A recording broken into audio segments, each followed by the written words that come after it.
আজকে এমন একটা সুন্দর রান্না করব, চলেন আসেন কুমড়া কাটবো আর গল্প করব। আমাদের কুমড়া গাছ তো কেটে দিবে, শেষ সিজন একটা চাক ভাজা খায়নি কুমড়ার। পলাশ বাবা বলছে চাক ভাজা করবা কুমড়ার। ওই যে ওই জায়গাটা বেশি বড় হয়ে গেছে, ওটা পারা যাবে না। এই যে এই জায়গাটা দুটো আছে, এই দেখো এই জায়গাটা একবারে জমক কুমড়া রয়েছে। আর এটাই চাক ভাজা ভালো হবে না? এটা চাক ভাজা করার জন্য কি করি, আর ইলিশ মাছ আনছে পলাশ বাবা, আজকে ইলিশ বড়ি রান্না করব। চলেন আমি চাকটা কাটি, কুমড়াটা কাটে নিয়ে যা, চাক ভাজবো আজকে। এই দেখেন কত সুন্দর একবারে করছি। আর এই দুটো কাটে মাসি বাড়ি আজকে পাঠায় দিতে ওই বাবা বিকালে। হ্যাঁ, কুমড়া গাছটা কেমন হয়ে গেছে, কালকেই মনে হয় কেটে দিবে। সব পাতাগুলো মরে যাচ্ছে। ওই যে রং করতে চলে আসে ওরা, রং করতে গেলে আর সামনে তো বাসটা টানায় নেবে নি। এই দেখেন আমাদের সিঁড়িটা কেমন হয়েছে জানাবেন কমেন্ট করে।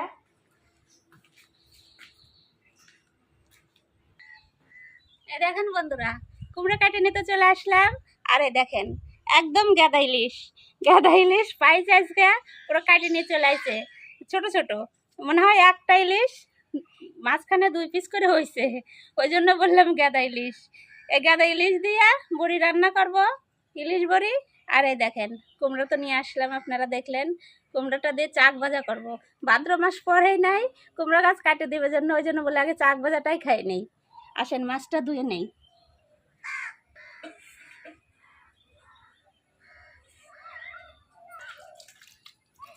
মাছগুলো ছোট হলে কি হবে, মাছগুলো কিন্তু সেন্ট আছে। জলে দেখেন পুরো তেল তেল উঠে গেছে। মাছ ছোট দেখে পছন্দ হচ্ছে না, মাছ দেখে আজকে আসলাম। মাছের সেন্ট আছে, মাছের সেন্ট ভালোই আছে। এটা ভাপা করলে ভালো হতো। হ্যাঁ ভাপা করলে হতো, কিন্তু বড়ি আছে অল্প একটু, মাছ আনছে জন্য বললাম যে ইলিশ বড়ি রান্না করি আজকে।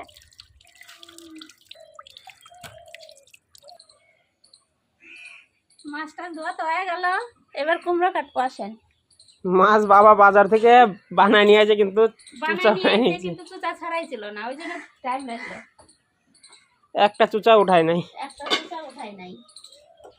এবার আমি বটি টটি নিয়ে আসি গুছাই। পলাশ এই কুমড়োটা একটু কোপ দিয়ে দাও। চাকু নাই, কি দিয়ে দেবো? করে কি করবো, এটা দিয়ে দিলাম। হ্যাঁ দাও, ব্যাস।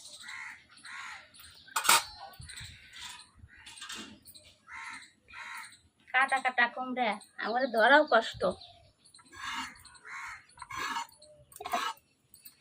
তো, কচি সে লাগতেছে।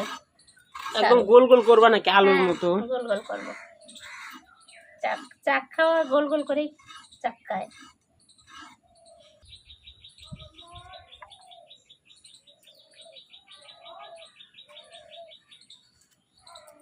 এইভাবে বানায় নেবো সব, বিচিগুলো থেকে যাবে। হ্যাঁ বিচি তো হয় নাই বাবা, দেখো এই দেখো কচি কচি একবারে কচি,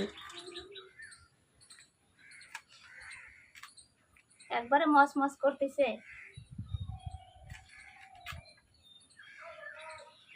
এর আগের দিন বানালে ফেটে ফেটে যাচ্ছিল, আজকে তো ফাটতেছে না। আজকে একটু নরমই আছে। লম্বা করে বানালে ফেটে যেত। হ্যাঁ অনেকগুলোই হবি।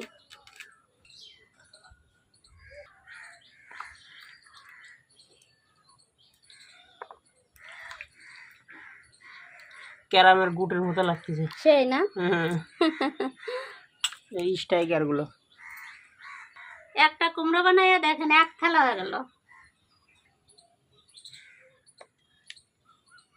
ইলিশ বড়ি রান্না করব, খালি ইলিশ বড়ি রান্না করলে তো হবে না, কিন্তু একটা বেগুন আর একটু আলু দেব অল্প করে।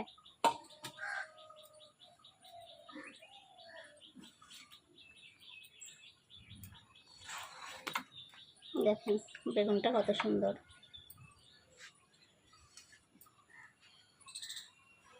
সবকিছু তো গুছানো হয়ে গেছে, রোদ নাই আজকে, কড়াইটা শুকালেও না। পলাশ দেখেন আগা ধরা দিছে।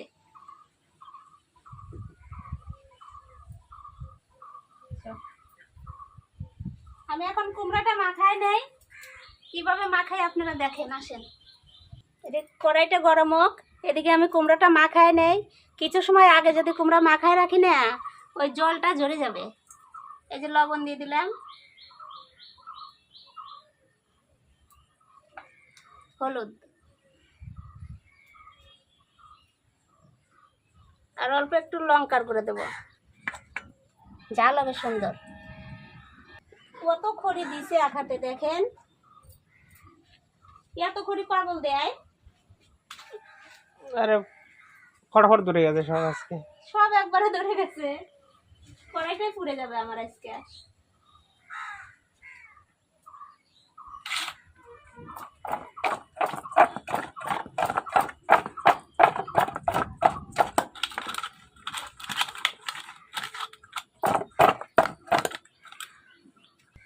মাখানো হয়ে গেছে, কুমড়োটা 5 মিনিট রেখে দেবো, কারণ যে জল জল ঝরে যাবে, লবণ দেওয়ার পরে জল আসে। কড়াই গরম হয়ে গেছে, এবার দিয়ে দেবো সরষের তেল। শাক ভাজা করবে একটু তো বেশি তেল দিতে হবে।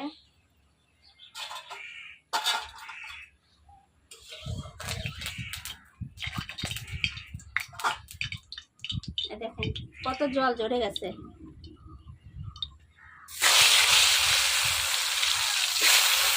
একবারে তো হবে না, 2-3 বার দেবো, একবারে হবে না। দেখেন কুমড়োতে কত জল।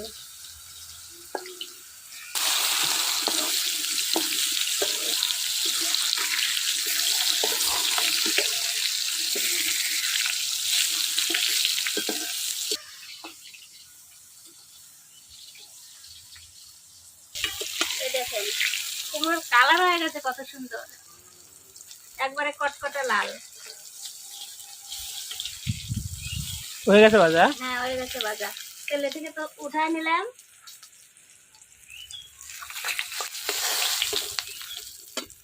এই দেখেন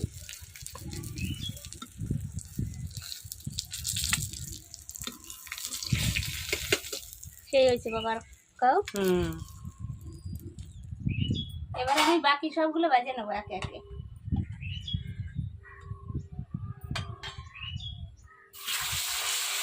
বেগুন ভাজার মতো লাগতেছে। বেগুন প্লেটে করে দেবো।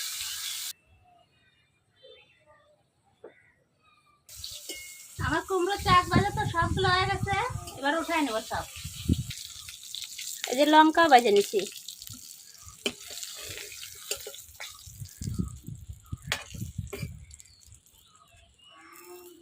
বাস আমার চাক ভাজা কমপ্লিট। এবার আমি চাক ভাজার তেলে এই বড়িগুলো ভেজে নেব।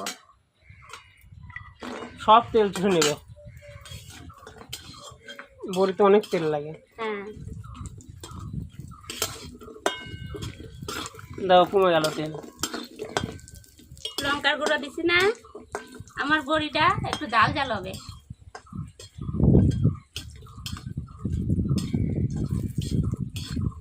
এই বড়ির তরকারি করলেও ওরকম হয়, হ্যাঁ। একটু ঝোল রাখলে পরে শুষে নেয়, হ্যাঁ 5-7 মিনিট রাখার পরে একদম সব ঝোল একদম চুষে নেয়। বড়ির একবারে জল শুকায় যায়।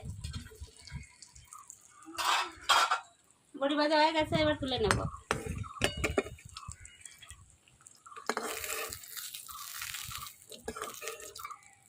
ওই তেলের মধ্যে আর একটু তেল দিয়ে দেই, তারপরে মাছটা মাখাই। মাছটা একদম কম ভাজবো, ইলিশ মাছ তো ভাজা লাগে না বেশি, আমি অল্প একটু ভাজা দেবো। লবণ,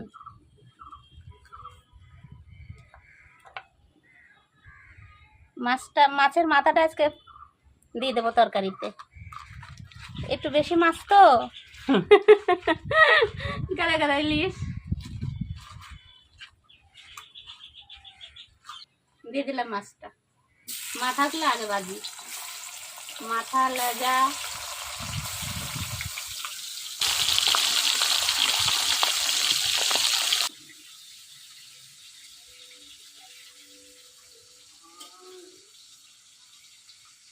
আমাদের ছাদে আগে আগেই গাঁদা ফুল ফুটে গেছে, এতদিনও অনেকেরই গাঁদা ফুল ফোটে নাই, ঠান্ডা পড়ার আগে গাঁদা ফুল ফুটে গেছে আমাদের। এবার আমার মাছ ভাজা হয়ে গেছে, তুলে নেবো, বেশি ভাজবো না, একদম হালকা ভাজবো, তার মাথাটা একটু বেশি হয়ে গেল ভাজা।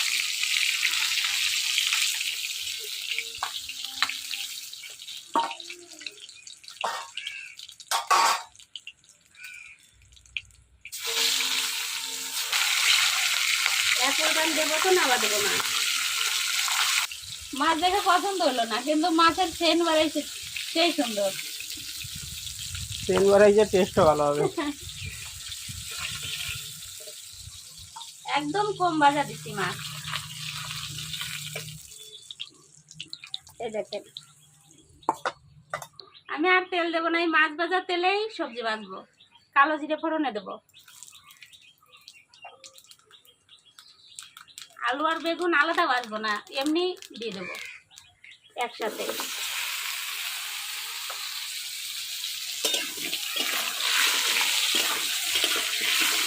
ইলিশ মাছ রান্না করতে তেলও লাগে না বেশি, এই মাছ ভাজার তেলে রান্না করলে বেশি টেস্ট হয়।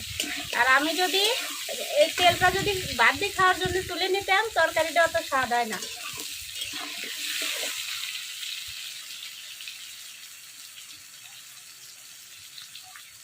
লবণ,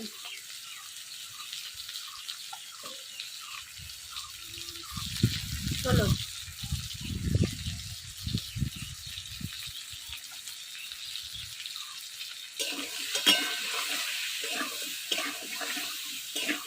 এবার আস্তে আস্তে সবজিটা ভাজা হোক, আমি এদিকে লঙ্কা বাটি।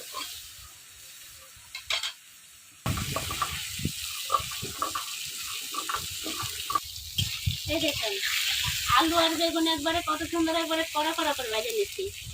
এবার আমি লঙ্কা বাটাটা দিয়ে দেবো। লঙ্কা বেশি বাটি নেই, আধা বাটা করে দিচ্ছি। এই দেখেন,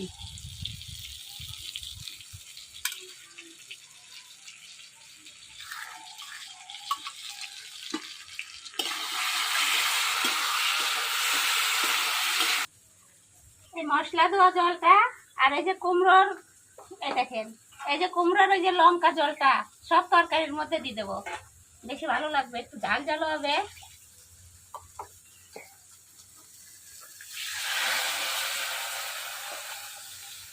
কোনো জলই ফালাতে হয় না,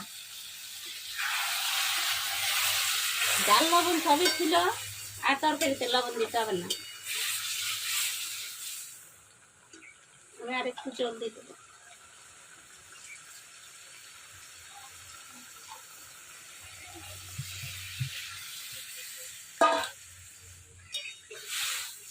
এবার তরকারিটা ফোটার অপেক্ষা।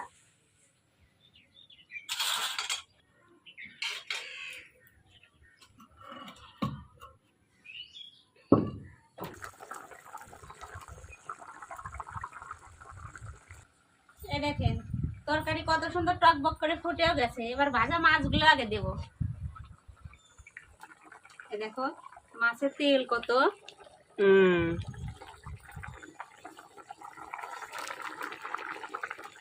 গামলার মধ্যে তেল কত। এই গামলাতে তরকারি না? হ্যাঁ, গামলাতে তরকারি না বাবা। আর একটু ফুটুক, তারপরে বড়িগুলো দেবো। আমাদের বাঁশের খড়ি দিয়ে রান্না করি তো একটু ধুমা উঠবেই, কারণ যে অনেকগুলো বাঁশ কিনে নিয়ে আসে। আর এত বাঁশের খড়ি কি করব, আমার রান্না করে শেষ করতে হবে। কাঠের খড়ি হলে এত ধুমা উঠতো না।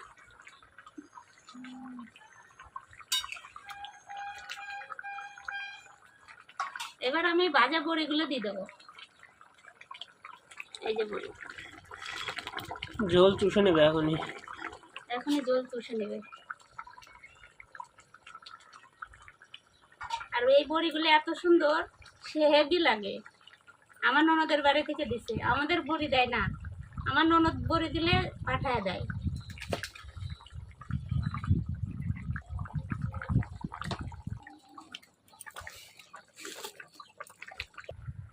আমাদের তরকারি হওয়ার মধ্যে এবার কাঁচা লঙ্কা চিড়ে রাখছি, দিয়ে দেবো। কারণ যার ঝাল লাগবে না সে ডলে ডলে খাবে। আর এটার একটু সেন্ট পায় আলাদা, কাঁচা লঙ্কার। আর 2 মিনিট জালক, তারপরে নামা দেবো। লাস্টের বেলা কত জোরে জাল উঠে গেছে। 2 মিনিট জাল দেওয়া হয়ে গেল। এবার ভাজা জিরের গুঁড়ো দিয়ে দেবো। খড়িটা তো তাও বের করে দিলা, সিমটা বাড়াইছে সেই সুন্দর। আজকে আমি বললাম গেদা ইলিশের টেস্টই আলাদা হবে আজকে।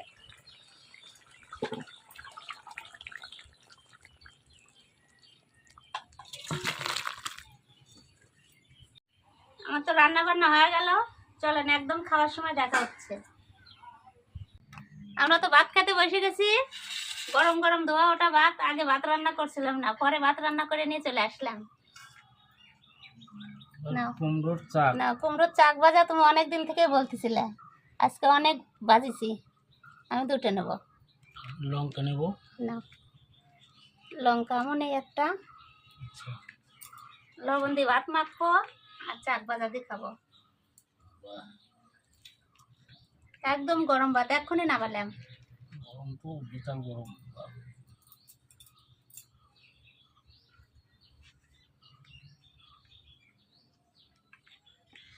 আরে বাপরে, কত গরম রে। চাক ভাজা একটু খেয়ে দেখি আগে।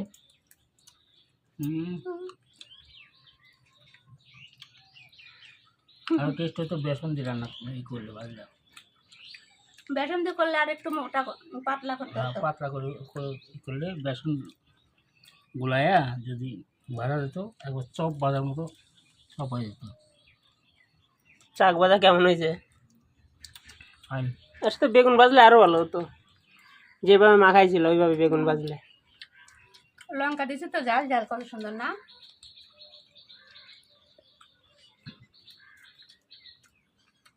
তোমাদের চাক ভাজা দেখে আমারই খেতে ইচ্ছে করতে, চাক ভাজাটা কত সুন্দর।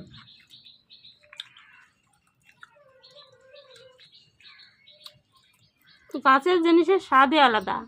তখন নিজেদের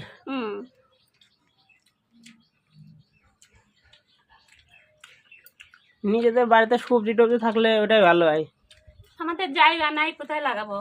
ওই একটু ছাদে লঙ্কা লাগাইছি, ওইটাই খাই। তাও কালকে লঙ্কা গাছগুলো মরে গেছিল, এত রোদ বাড়াইছিল। আমি আবার বিকালবেলা ফ্রিজের ঠান্ডা জল ছিল ওইটা দিছি, তারপরে দেখি 9টার দিকে ঠিক হয়েছে রাত্রে। এই রোদের জন্য হয়েছিল ওরকম। বেশি রোদের জন্য ওরকম আরে যাচ্ছে গাছগুলা। হ্যাঁ, এরকম তো মরেই যাবে মনে হয়। আমার লঙ্কা লাগবে না, লঙ্কা ঝাল আছে। গাছের লঙ্কা আমাদের না, কিনা লঙ্কা। লঙ্কাগুলো কঠিন ঝাল।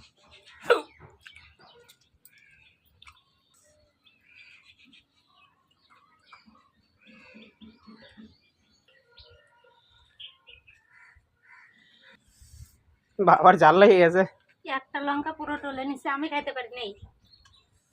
এমনি তো ঝাল হয়েছে। হ্যাঁ, শুকাচ্ছে। বেগুন দিয়ে আর বড়ি দিয়ে না? এই দেখো, বড়ি কত ইলিশ ঝোল রাখছিলাম, বড়ি ইলিশ ঝোল চুষে নিছে। তুমি আজকে মাছ আনছো, প্রথমে ভাবলাম কি মাছগুলো ভালো হবে না, তারপরে সেন্ট বাড়াইছিল কত। তেল উঠলো কত সুন্দর। মাছ এইগুলো মাছ উড়ি উড়ি করে নিয়ে সেই বিয়ে সেই বীর। আরে ব্যাপার হচ্ছে দুই দোকানে ইলিশ মাছ আর অন্য দোকানে অন্যান্য সব মাছ আছে। সেন্ট বাড়াইছিল খুব সুন্দর।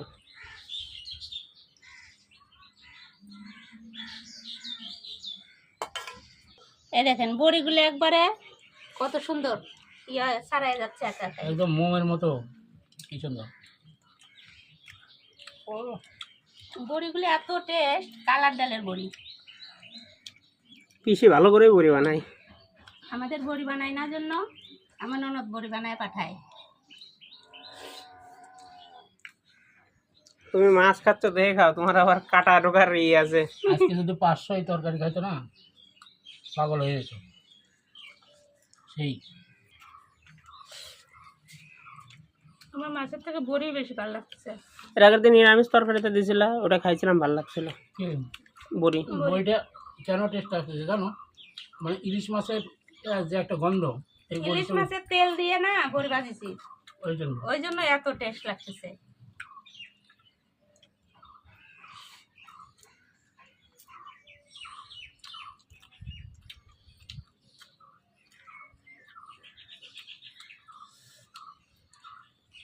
ইলিশ মাছটা খেতে আমার খুব ভয় লাগে, কাঁটা, কিন্তু এর গন্ধটা খুব ভালো লাগে, ওই জন্য খাই। মাছটাও সেই সুন্দর। মাছটা তো তেল আছে মনে হয়, তো ঘোরা ছোট তাই গাদা গাদা মনে করলাম।